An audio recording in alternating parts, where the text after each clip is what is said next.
जय हो भोलेनाथ। आप सभी को महाशिवरात्रि की बहुत बहुत शुभकामनाएं। दोस्तों, आज मैं आपको महाशिवरात्रि की बहुत ही सरल पूजा विधि करके दिखाऊंगी। भगवान शिव की महिमा अपरंपार है। भोलेनाथ को प्रसन्न करने के लिए यह महापर्व शिवरात्रि, जिसे फाल्गुन मास के कृष्ण पक्ष की चतुर्दशी को मनाया जाता है। शिवरात्रि के दिन शाम के समय हम ये पूजा करेंगे। वैसे तो 4 पहर की पूजा शिवरात्रि को की जाती है, लेकिन शाम के समय प्रदोष काल में हम ये पूजा करेंगे। सबसे पहले जहाँ पे हम पूजा करेंगे उस जगह को साफ कर लेंगे, हल्दी से लीप लेंगे और स्वास्तिक बना लेंगे। यहाँ पर हम चौकी रखेंगे। चौकी के ऊपर हम सफ़ेद पीला वस्त्र बिछा लेंगे। हमारे धर्म शास्त्रों में ऐसा कहा गया है कि महाशिवरात्रि का व्रत करने वाले सभी साधक को मोक्ष की प्राप्ति होती है। जगत में रहते हुए मनुष्य का कल्याण करने वाला यह व्रत है महाशिवरात्रि। इस व्रत को रखने से साधक के सभी दुख पीड़ाओं का अंत हो जाता है, साथ ही मनोकामनाएं भी पूर्ण होती हैं। शिव की साधना से धन धान्य सुख सौभाग्य और समृद्धि की कोई भी कमी नहीं रहती। धर्मशास्त्रों के अनुसार महाशिवरात्रि के दिन भगवान शिव ने संरक्षण और विनाश का सृजन किया था तथा इसी दिन भगवान शिव व माता पार्वती का विवाह भी संपन्न हुआ था। पौराणिक मान्यताओं के अनुसार शिव और शक्ति के मिलन की रात्रि को महाशिवरात्रि कहा जाता है। माना जाता है कि शिवरात्रि की रात को आध्यात्मिक शक्तियां हमारी जागृत हो जाती हैं यदि हम इस रात्रि को जागरण करते हैं। वैसे तो हर महीने की कृष्ण चतुर्दशी को शिवरात्रि मनाई जाती है, लेकिन वर्ष की 2 शिवरात्रि महाशिवरात्रि मानी जाती हैं। एक तो फाल्गुन मास की और एक सावन मास की। फाल्गुन मास के कृष्ण पक्ष की चतुर्दशी को शिवलिंग का प्राकट्य हुआ था, ऐसा धर्मशास्त्रों में माना जाता है, और इस दिन शिव और शक्ति का मिलन हुआ था। तो यहाँ पर मैंने अक्षत का आसन देते हुए भगवान शिव और माता पार्वती की जो फोटो है उसको विराजमान कर लिया है, और थोड़े से अक्षत से मैंने अष्टदल कमल बना लिया है। अब हम कलश की स्थापना करेंगे। तो देखिए, लोटा आप तांबे का, पीतल का या फिर मिट्टी का कैसा भी ले सकते हैं, और लोटे पर मैंने स्वास्तिक बना लिया है, कंठ पर मोली बांध ली है। सबसे पहले गंगा जल डालेंगे, उसके बाद उसमें जल से उसको भर लेंगे। उसके बाद जो भी कलश में चीज़ें पड़ती हैं, सिक्का, लौंग, सुपारी, हल्दी की गांठ, ये सब चीज़ें डाल देंगे जो भी हम कलश में डालते हैं। इसके बाद हम आम के पत्ते या फिर अशोक के पत्ते लगा लेंगे और सभी पत्तों पर कुमकुम से और चंदन से तिलक लगा देंगे। इसके ऊपर पूर्ण पात्र रखेंगे और यहाँ पर हम दीप कलश की स्थापना करेंगे। इस दिन महाशिवरात्रि के दिन दीप कलश की स्थापना करनी चाहिए, बहुत ही शुभ होता है, और यह दीपक पूरी रात जलता रहना चाहिए, तो उसका बहुत ही ज़्यादा पुण्य फल मिलता है। तो देखिए, हमने यहाँ पर एक थाली रख ली है। इस पूजा में अभिषेक कराने का बहुत अधिक महत्व होता है। तो यहाँ पर थाली पर हम स्वास्तिक बना लेंगे, और स्वास्तिक बनाने के बाद हम यहाँ पर शिवलिंग की स्थापना करेंगे। शिवलिंग का जो जलाधारी का जो मुख है वो उत्तर की तरफ होना चाहिए, तो इस तरह से आपको रखना है। अगर आपके पास शिवलिंग नहीं है तो आप मिट्टी के शिवलिंग बनाकर उनकी पूजा कर सकते हैं, और अगर आपके पास नंदी हो तो उनको भी आप यहीं पर विराजमान कर लें। इसके बाद हम 3 बार आचमन करेंगे। पूजा प्रारंभ करने से पहले आचमन जरूर करना चाहिए। इसके बाद अपने हाथों को धो लेंगे और अपनी सिंदूरदानी भी यहीं पर हम रख लेंगे। के बाद हम थोड़े से फूल हाथ में लेंगे और सभी देवी देवताओं का आवाहन करेंगे।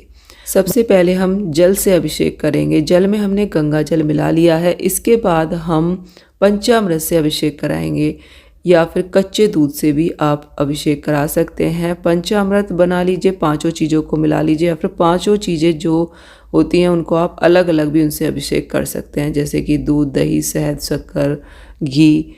इसके बाद फिर से हम जल से बाबा का अभिषेक कराएंगे। तो 3 बार हमें अभिषेक करना है इस तरह से, और इसको शुद्धोदक स्नान बोलते हैं। अगर आप 5 चीज़ों से अलग अलग भी अभिषेक कर रहे हैं तो बीच बीच में आपको हर बार शुद्धोदक स्नान अवश्य कराना है। जो ये जल है इसको आप किसी भी गमले में डाल दीजिए। तुलसी के गमले के अलावा आप किसी भी और गमले में डाल सकते हैं। इसके बाद भगवान शिव का अच्छे से अंग पोषण करने के बाद उन्हें एक आसन पर विराजमान कर लेंगे। आसन की जगह बेलपत्र भी ले सकते हैं, और नंदी जी को भी हम यहीं पर विराजमान कर लेंगे। इसके बाद हम सबसे पहले शिवलिंग पर देखिए इस तरह से इत्र की मालिश करेंगे। भगवान शिव को इत्र अधिक प्रिय है, तो आप इत्र की मालिश इस दिन भगवान को जरूर दें। इत्र सेवा के बहुत ज़्यादा लाभ होते हैं। तो इत्र लगाने के बाद हम बाबा का श्रृंगार करेंगे, त्रिपुंड बना देंगे और भगवान शिव का बहुत ही अच्छे से श्रृंगार करेंगे। गुलाल अबीर लगाएंगे और इस दिन भगवान शिव पर रोली हल्दी सब कुछ चढ़ाया जाता है, क्योंकि इस दिन भगवान शिव और माता पार्वती का विवाह संपन्न हुआ था, तो हर चीज़ इस दिन बाबा पर चढ़ाई जाती है। तो अब देखिए हम फोटो पर भी इस तरह से जल छिड़क देंगे, भाव रूप से स्नान करा देंगे 3 बार और इसके बाद हम वस्त्र रूप कलावा समर्पित करेंगे। भगवान गणपति जी और कार्तिकेय जी को भी वस्त्र रूप कलावा समर्पित कर देंगे। साथ के साथ हम पूजा करते चलेंगे। इसके बाद हम देखिए सबसे पहले जनेऊ समर्पित करेंगे, बाबा को जनेऊ समर्पित कर देंगे। इसके बाद हम भगवान गणेश जी को भी जनेऊ समर्पित करेंगे और कार्तिकेय जी को भी जनेऊ समर्पित कर देंगे। सभी को हम चंदन से रोली से तिलक लगा देंगे और दीपक का भी हम पूजन कर लेंगे, कलश का भी हम पूजन करेंगे।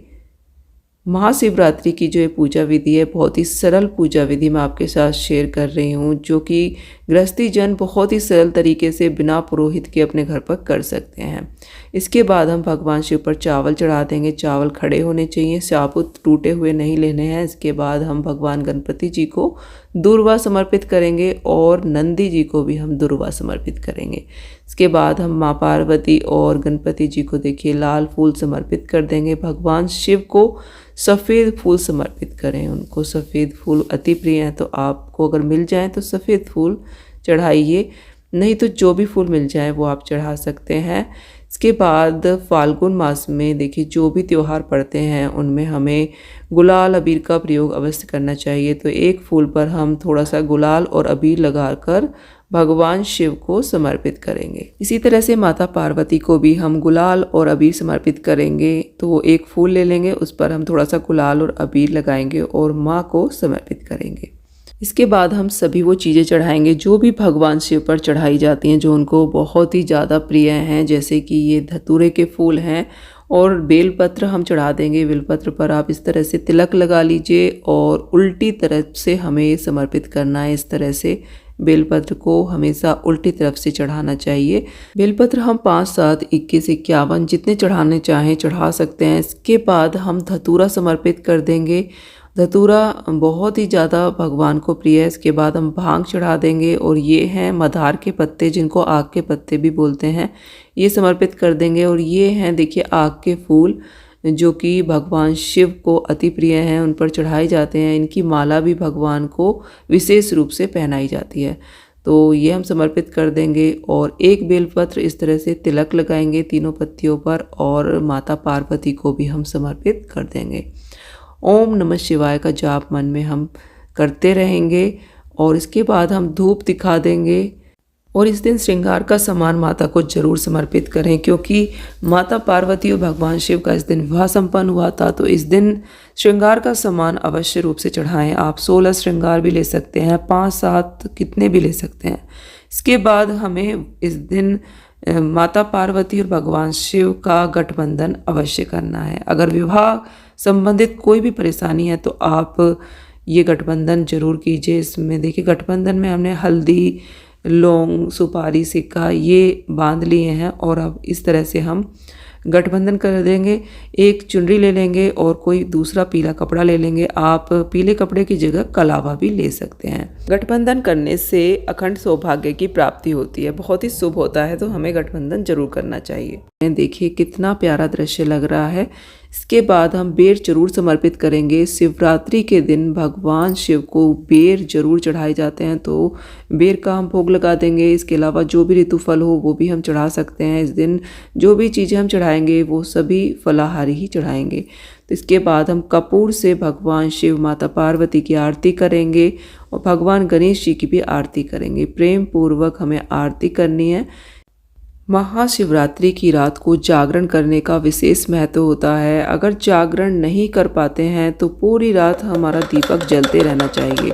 डमरू की ध्वनि बाबा को अति प्रिय है, तो डमरू बजा देंगे और फूलों से भगवान का जो चौकी हमने लगाई है उसको पूरे मन से सजाएंगे।